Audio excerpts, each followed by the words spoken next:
The streets of Manila hummed with the familiar chaos of jeepneys honking, vendors calling out their goods, and children weaving through crowds to sell sampaguita garlands. Amid that noise, a quiet melody drifted from a street corner, carrying a fragile beauty that made strangers pause. There sat Miguel, a thin 13-year-old boy with a mop of black hair that refused to stay calm. His clothes were worn, faded shorts and a t-shirt 2 sizes too big, but his eyes carried a brightness that hardship could not dim. Balanced on his lap was a battered old guitar, its body scratched and its strings mismatched, gifts from strangers who had seen the boy's determination to play even when he had no instrument of his own. Beside him, curled loyally at his feet, was Luna, a small scrappy street dog with a coat the color of morning sand and eyes that sparkled with mischief and love. She had appeared in Miguel's life 2 years earlier, following him home, or rather, following the sound of his humming, one rainy evening. Since then, she had become his protector, his companion, and in many ways, his only family. The two were inseparable. When Miguel strummed, Luna wagged her tail to the rhythm. When Miguel sang softly, she tilted her head and sometimes let out a howl, almost as if she was trying to sing along. Together, they became a curious sight on the streets, a boy and his dog weaving music out of hardship. Most people saw poverty when they passed Miguel. They saw a barefoot child busking for coins to buy a little rice, or perhaps bread for both himself and his dog. But if anyone lingered long enough, if they let the music sink into their heart, they saw something else. They saw resilience. They saw love. They saw a bond that poverty could never steal. Miguel's days followed the same rhythm. At dawn, he and Luna would wake under the shelter of a tin awning near the market. He would gently shake her awake, whispering, "Come on Luna, let's earn today's meal." With his guitar slung across his small back, they would walk to their favorite street corner, where the acoustics bounced just right off the walls, making even his fragile strums sound fuller, richer.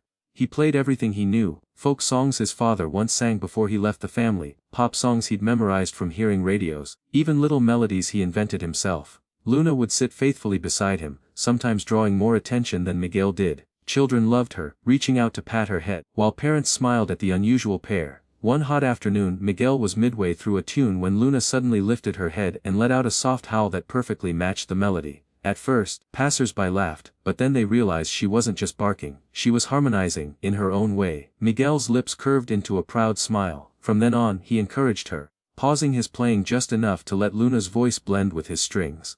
They became a small sensation in their neighborhood. People began calling them, the boy and the singing dog. Vendors sometimes offered leftover food, jeepney drivers tossed coins with a wink, but despite the kindness, life remained fragile. Some days Miguel barely made enough for dinner. Some nights the rain soaked through their cardboard shelter, leaving them shivering. Still Miguel never complained. "We're okay, Luna," he whispered often, rubbing her ears. "As long as we have music we're okay."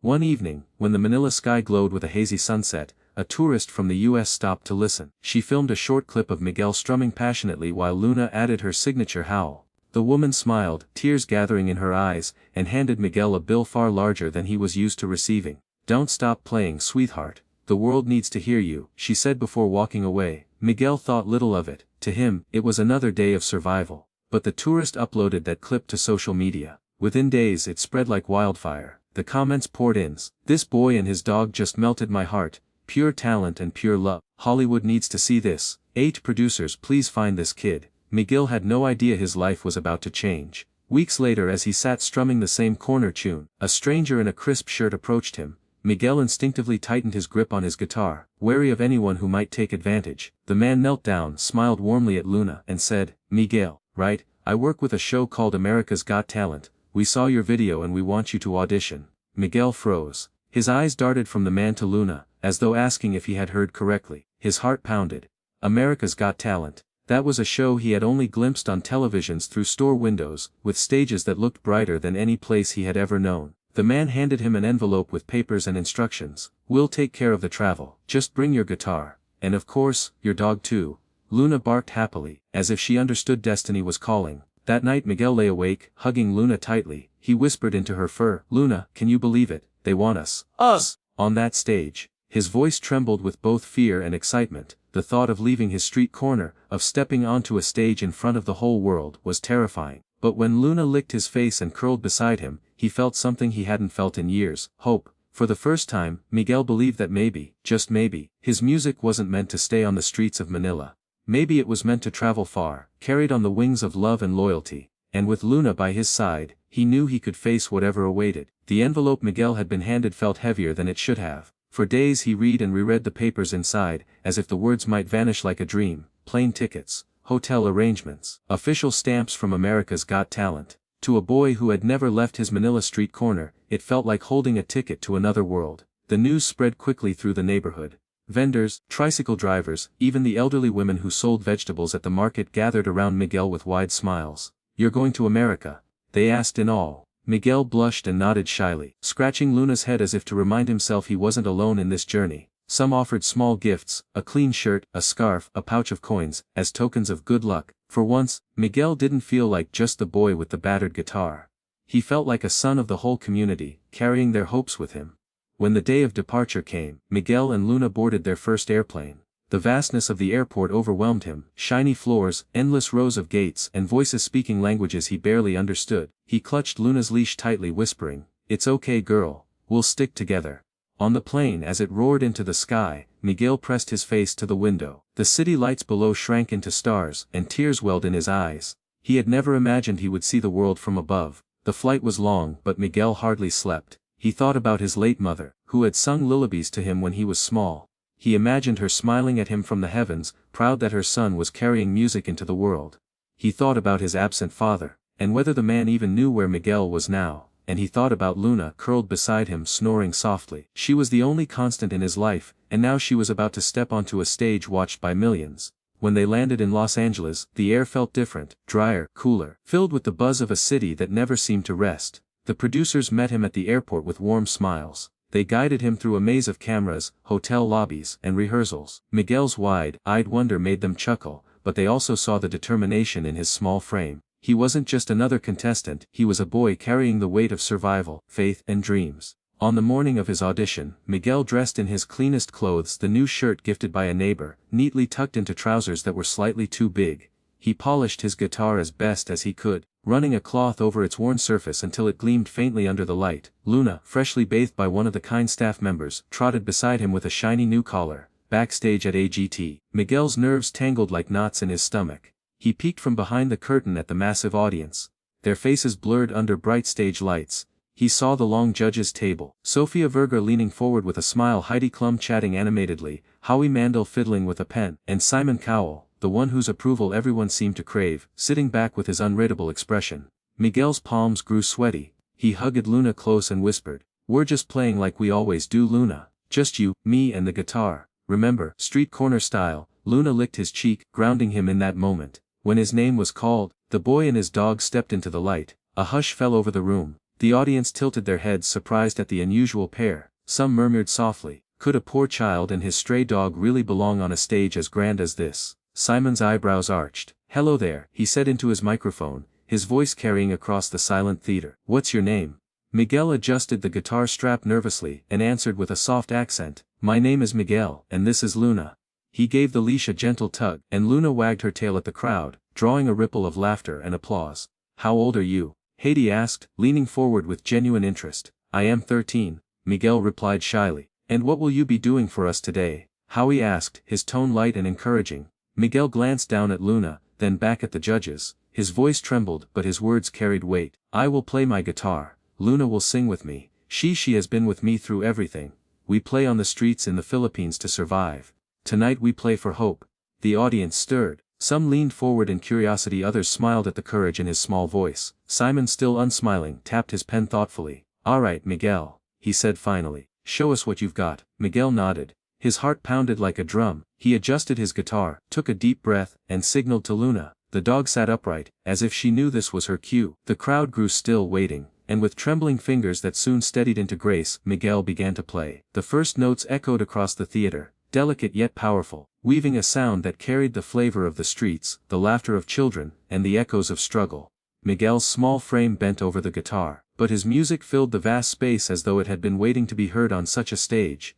Luna, right on cue, lifted her head and let out a long, melodic howl that harmonized perfectly with the guitar's tune. Gasps rippled through the audience. What had begun as curiosity now bloomed into awe. The boy and his dog were not a gimmick. They were a pure and unshakable partnership born out of love and hardship. The judges exchanged glances, surprised, intrigued, and the performance had only just begun. The first strum of Miguel's guitar was soft, almost hesitant, as though the boy was testing whether his music could truly belong in this enormous place. The sound echoed across the auditorium, wrapping around the walls like a gentle whisper. Then as he found his rhythm, his fingers danced with more confidence across the strings, plucking out a melody that was both fragile and powerful. The kind of sound that made listeners lean forward unconsciously, drawn closer by its sincerity. The audience had expected a gimmick, a street boy and his dog. Surely it would be cute, perhaps even funny, but nothing more. Yet within moments the skepticism began to dissolve. Miguel's music was unlike anything they had heard before. It wasn't polished or perfect, but it carried the weight of truth forged on the streets, shaped by hunger, soothed by love, and whispered into the ears of a faithful dog named Luna. And then, just as the melody reached a high, Luna lifted her head, her eyes closed slightly, ears twitching, and she released a long, soulful howl. At first the audience chuckled. It was unexpected, almost comical. But then, something magical happened. The tone of Luna's voice wove seamlessly with the guitar. She wasn't barking, she was harmonizing. Her howl rose and fell with the strings, not in chaos but in unity, like a voice that had learned to listen deeply to the music before answering. Gasps replaced laughter. The judges' expressions changed. Heidi's mouth opened in surprise. Sophia clasped her hands over her chest. Howie leaned forward, a smile spreading across his face, and Simon, who had been skeptical since the beginning, tilted his head, his eyes narrowing in concentration. He could recognize authenticity when he heard it, and this undeniably was real. Miguel's voice entered next, soft but steady, threading lyrics into the melody. His accent colored every word, but it only added to the beauty, giving the song a raw honesty that no studio training could replicate. When the night feels cold, and the streets are long, I find my light in your faithful song. The words weren't from any famous tune. They were his own, written in stolen moments under the Manila stars, whispered to Luna when the nights were too hard. He had never sung them for a crowd before. Tonight though, he poured them out as if the world needed to hear what he and Luna had lived. The theater grew impossibly quiet. Every strum of his guitar, every note of Luna's howl, carried straight into the hearts of those listening. A woman in the front row dabbed her eyes with a tissue. A father in the audience pulled his child closer, as if reminded of the simple bond between love and protection. Even the camera operators, seasoned professionals who had seen countless auditions, felt their throats tighten as they framed the boy and his dog in glowing light. Luna's harmony rose again, perfectly timed with Miguel's chorus. She wasn't just singing, she was testifying. She was his partner, his backup singer, his family. The bond between them was palpable, an unspoken conversation that needed no translation. Miguel would strum a phrase and Luna would answer. He would lean into a lyric, and she would raise her head higher, her howl swelling like a second voice born from the same soul. By the second verse, the audience had risen to their feet. The energy in the room shifted completely. This was no longer a boy begging for a chance. This was a performance, an act of art, of survival, of love, that demanded to be remembered. The camera caught Simon leaning forward now, his chin resting on his hand, his eyes unblinking. Heidi had tears streaming down her cheeks. Sophia's lips trembled with emotion, while Howie simply nodded, as if affirming, yes, this is what this show is about. Miguel closed his eyes as he reached the bridge of his song. His small fingers pressed against the strings with precision, his voice soaring higher than anyone expected. Through hunger, through rain, through joy, through pain, you stayed, you stayed. His voice cracked slightly on the word stayed, but instead of ruining the moment, it made it real. It reminded everyone in that room that this wasn't a rehearsed routine polished by professionals. It was a boy singing from the marrow of his bones, and as if to rescue him, Luna let out the purest, strongest howl yet, rising with such timing that the audience collectively gasped. It was perfection, but not the kind that came from practice. It was the kind that came from love. The song swelled into its final chorus. Miguel's strumming grew stronger, his voice steadier, filled with courage. Luna's harmonies rose beside him, echoing through the grand theater, making the walls tremble with their unlikely duet. The music no longer belonged to the boy and his dog, it belonged to everyone listening. When the final chord rang out, Miguel held it just long enough for Luna to match with one last, aching howl. Then silence. A silence so heavy it seemed like time itself had stopped. Miguel's chest heaved, his fingers trembled on the guitar. Luna panted lightly, wagging her tail, blissfully unaware of the magnitude of what they had just done. For a heartbeat, Miguel feared he had failed, that the silence meant rejection. But then the theater exploded. Thunderous applause erupted, mixed with cheers and whistles. The entire audience was on their feet, clapping, shouting, some even crying. The sound over Miguel like a wave so strong he nearly stumbled backward. He blinked rapidly, trying to hold back tears, clutching Luna close to his side. Heidi stood first, clapping above her head. That was beautiful, she shouted over the roar. Sophia wiped tears from her cheeks, shaking her head in disbelief. Howie pointed at Miguel and shouted, "This is why we do this show." And Simon, still seated, pressed his lips together, his eyes glistening. He didn't smile yet, but his expression said it all. He had been moved. Miguel hugged Luna tightly. Burying his face in her fur, he whispered, his voice cracking, "We did it, Luna, we did it."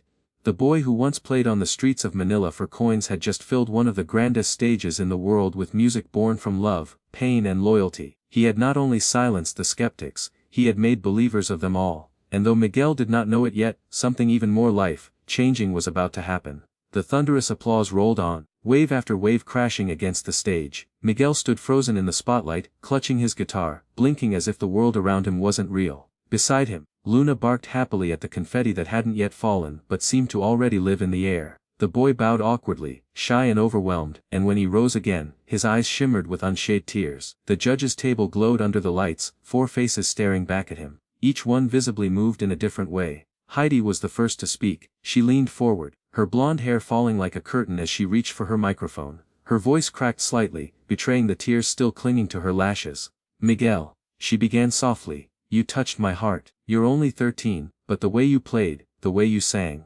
It was like you've lived 100 lives. And Luna," she giggled through her tears, glancing at the wagging dog, "she's not just your pet. She's your partner. That was one of the most beautiful things I've ever seen on this stage." The audience erupted in agreement, cheering and clapping even louder. Miguel lowered his head overwhelmed, whispering something into Luna's ear that only she could hear. Sofia Vergara wiped her cheeks delicately, trying to compose herself before leaning toward the microphone. I don't even have words," she admitted, her thick accent carrying her sincerity. "We see so many people come on this stage wanting fame, wanting a moment, but you," she pointed gently toward Miguel, "you brought us your life. You showed us what love looks like when the world has given you nothing. And Luna," she chuckled through her emotion, "Luna showed us loyalty. This was not just an audition. This was a story of survival, friendship and hope, and it broke me, in the most beautiful way." Miguel's lips trembled. He had never heard people speak of him like that.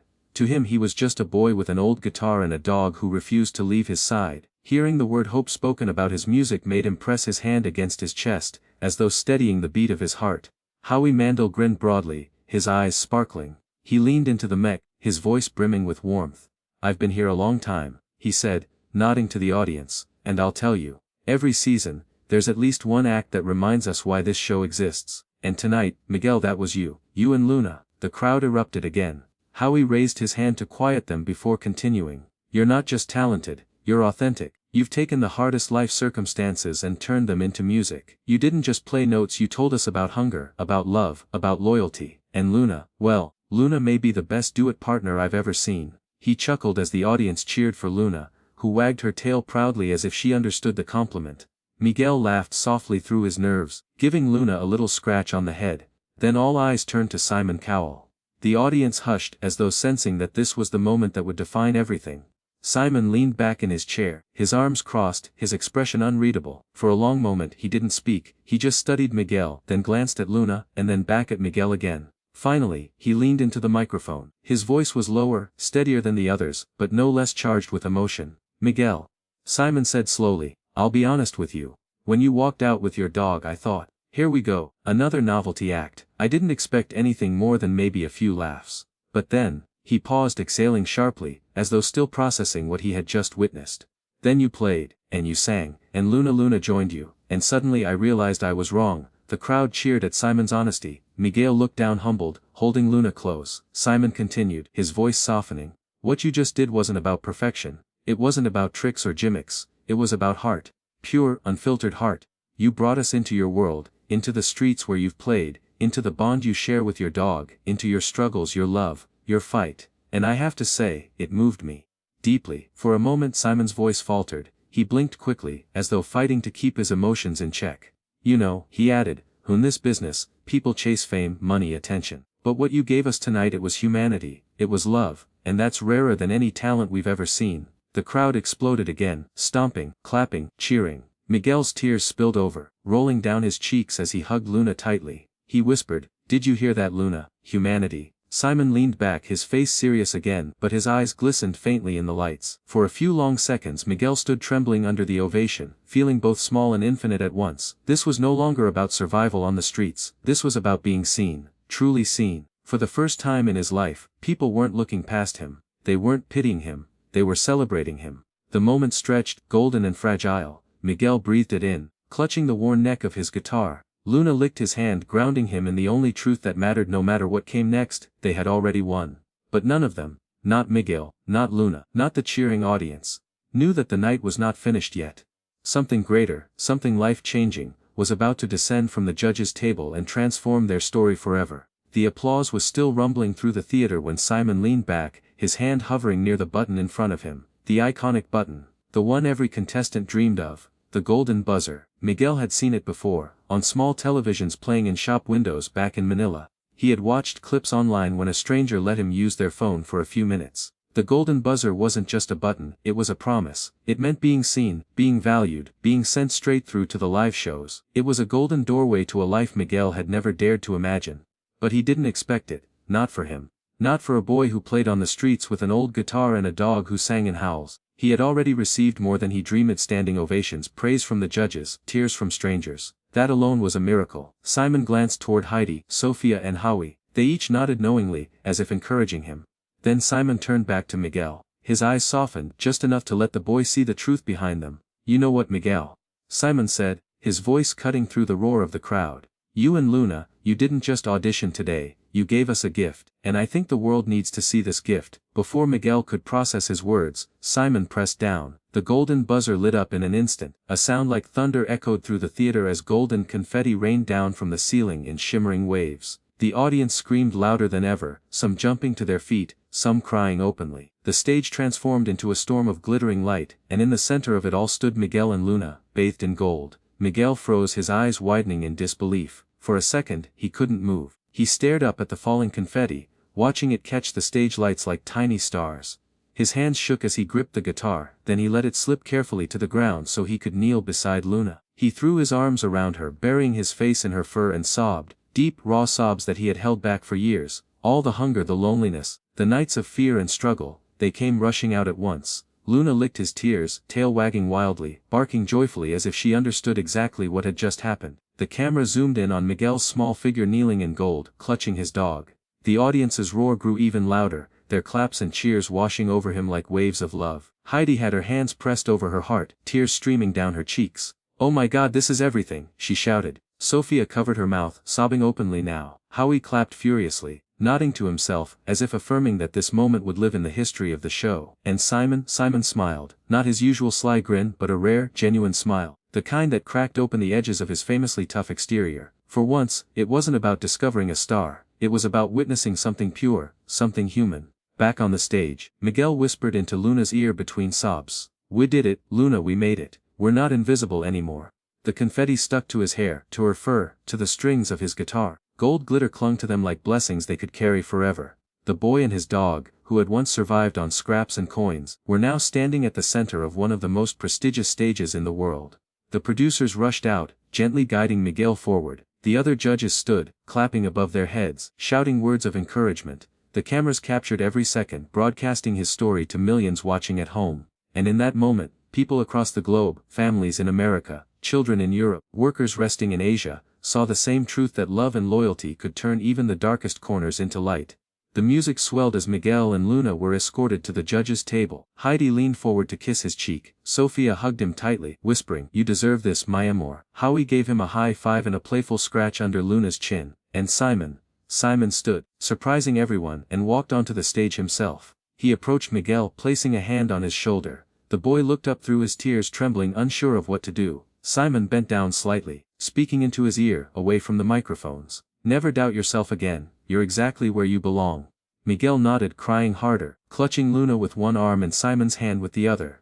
The audience's chants grew louder. "Miguel! Minna! Migluna!" It was deafening, but in the best way. The boy had come from silence, from being overlooked, and now the world was calling his name. The golden rain slowed, drifting gently to the floor. Miguel looked out at the sea of faces, thousands of strangers cheering for him, and he felt something he had never felt before: safety.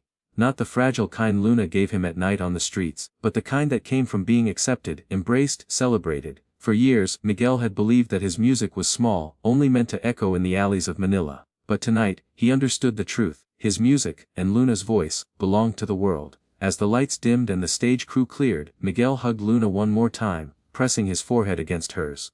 "We're going to keep playing, Luna, not for coins anymore, for hope for everyone. The cameras faded out, leaving the image that would replay across millions of screens: a small boy, his scrappy dog, and a stage covered in gold. And as the final shot lingered, the narrator's voice spoke over the scene. Sometimes the world's greatest music isn't found in concert halls or studios. Sometimes, it's born on the streets, between a boy, his dog, and a dream that refuses to die.